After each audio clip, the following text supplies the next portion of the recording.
The Absolutely True Diary of a Part-Time Indian by Sherman Alexie. Red versus white. You probably think I'm completely fallen in love with white people and that I don't see anything good in Indians. Well, that's false. I love my big sister. I think she's double crazy and random. Ever since she moved, she sent me all these great Montana postcards. Beautiful landscapes and beautiful Indians, buffalo, rivers, huge insects. Great postcards. She still can't find a job, and she's still living in that little crappy little trailer. But she's happy and working hard on her book. She made a New Year's resolution to finish her book by summertime. Her book is about hope, I guess.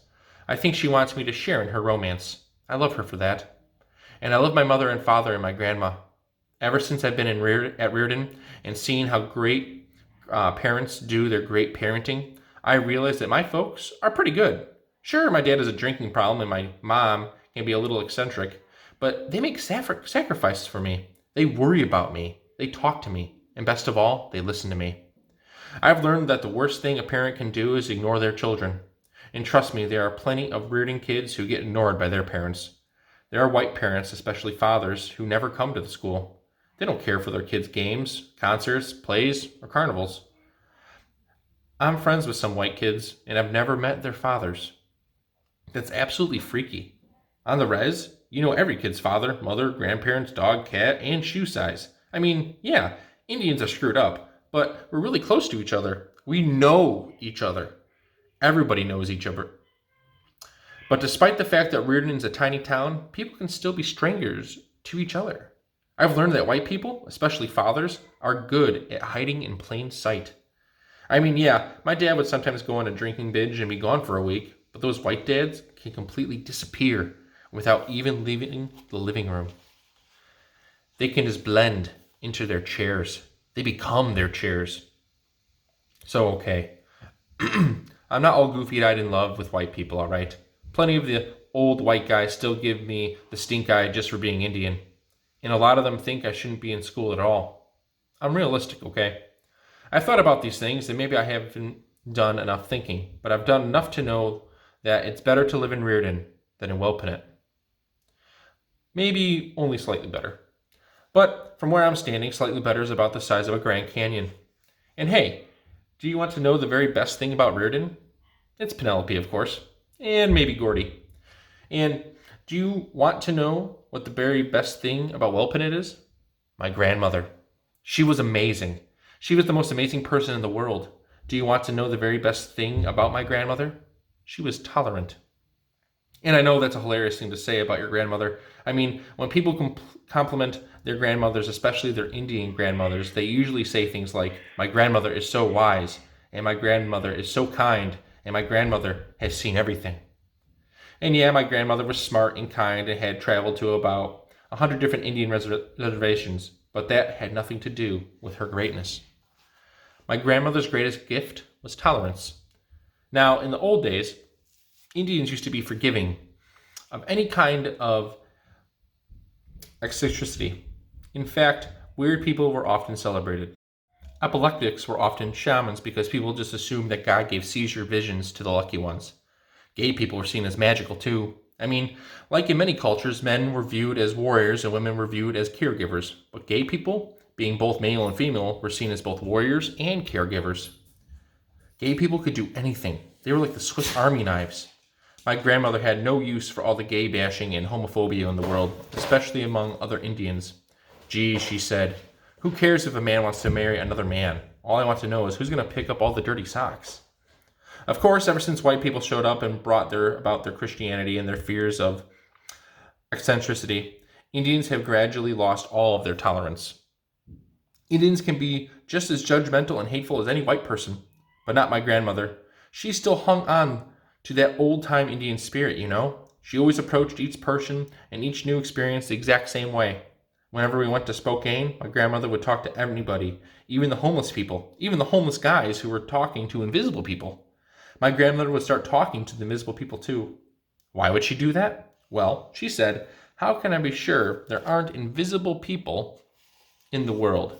Scientists don't believe in the mountain gorilla for hundreds of years, and now look. So if scientists can be wrong, then all of us can be wrong. I mean, what if all these invisible people are scientists? Think about that one. So I thought about that one. After I decided to go to Reardon, I felt like an invisible mountain gorilla scientist. My grandmother was the only one who thought it was 100% a good idea. Think of all the new people you're going to meet, she said. That's the whole point of life, to meet new people.